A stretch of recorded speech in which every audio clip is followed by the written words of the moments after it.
E aí, pessoal, vamos começar mais um episódio do podcast Os Sócios, episódio número 86. Estou aqui, como sempre, com Malu Perini, minha esposa, host e rosto do podcast. Olá, pessoal, sejam bem-vindos. O que a gente deveria esperar ver seria as demissões aumentando nesse cenário. Mas olhando para a economia americana, há um dado surpreendente. O desemprego ainda continua em 3,5%, que é uma métrica baixa. E aqui no Brasil, a gente já estava acostumado a conviver com índices de desemprego acima de 10% há anos. Se eu não me engano, desde 2014, coisa assim. Né? E agora está em 9,3%.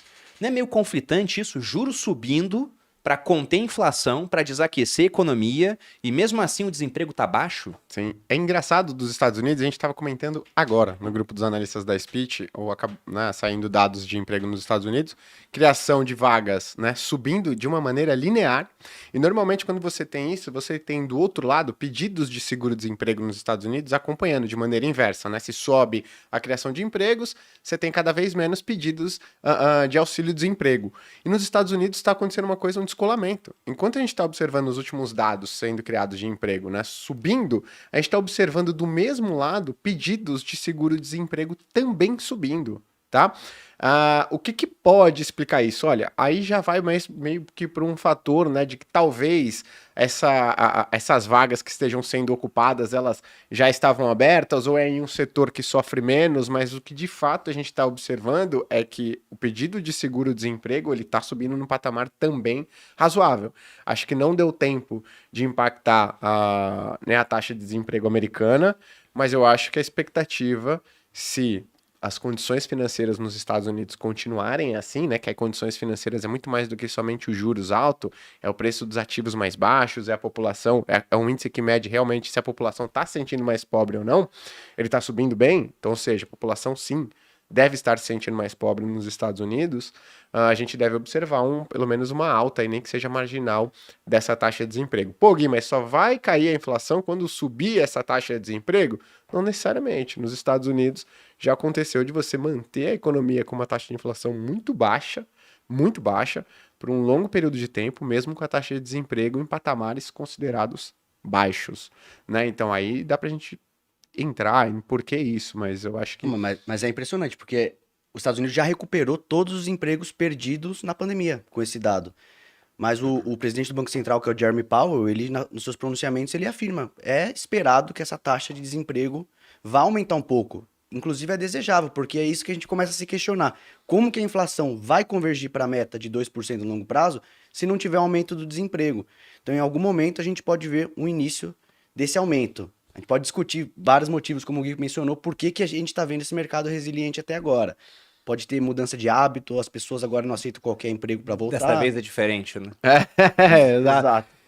Mas esse cenário, se a inflação realmente for desaquecendo com um desemprego que fica relativamente baixo, é um cenário quase de Goldilocks que fala no mercado, um cenário favorável. Poxa, realmente a inflação cedendo e a economia está forte, as pessoas estão empregadas, aumento de riqueza, mas a gente ainda precisa saber da variável inflação se esse desaquecimento vai continuar, porque só tivemos um dado favorável dentre muitos, então é muito cedo para comemorar qualquer coisa.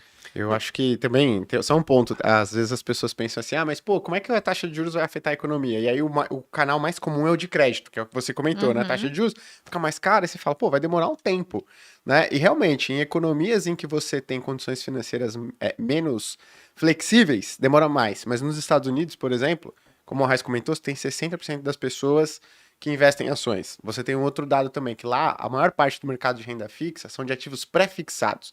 Então, quando você tem uma alta de juros, você impacta a curva, né, os juros futuros, e você tem automaticamente uma queda no preço dos ativos de maneira muito drástica. Aqui no Brasil, você tem uma boa parcela da dívida pública em pós-fixados, que diminui a potência da sua política monetária, dos seus juros. Nos Estados Unidos, não. É mais pré-fixado, indexado à inflação. Então, veja só, lá 60% das pessoas investem em ações.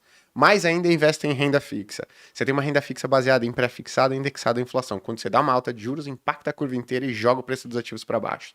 Na hora, você consegue ter, em uma semana, um efeito de sentimento de mais pobre, de patrimônio realmente caindo muito forte. Né?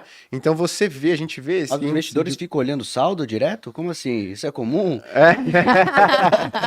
Fica olhando todo dia, né? Todo dia, né? Então esse índice de condições financeiras, ele subiu muito rápido, né? Mostrando que realmente, poxa, apesar dos juros não ter subido muito nos Estados Unidos, pegou ali as condições financeiras. Então eu acredito que sim, a gente deve observar o enfraquecimento não só da atividade, como da inflação. E aí, da inflação, eu tenho uma visão um pouquinho diferente, porque se a gente olhar o dado cheio, ok, esse foi o primeiro dos Estados Unidos que baixou, mas se a gente for olhar o núcleo da inflação dos Estados Unidos, o que é o núcleo? Baixando, né?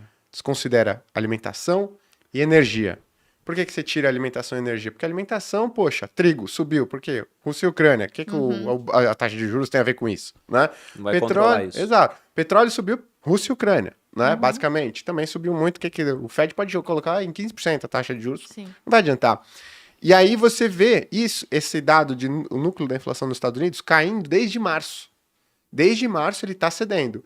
O último dado ele permaneceu estável, mas ele vem cedendo desde março. Ou seja, se você observava um pouco mais atentamente, você observava que a inflação que tem relação com a atividade americana de fato, ela já vem lá. Não dá para dizer que é uma queda relevante, mas já ela se desacelerou e ela já começou a cair, né? Se isso vai ser um movimento consistente daqui para frente, eu acho que vai, porque a tendência não é que as condições financeiras elas fiquem mais frouxas, na verdade é que elas fiquem mais duras. Então, se esse movimento já começou com as condições financeiras tendo subido 3, 4 meses atrás, acho que daqui para frente a tendência é continuar.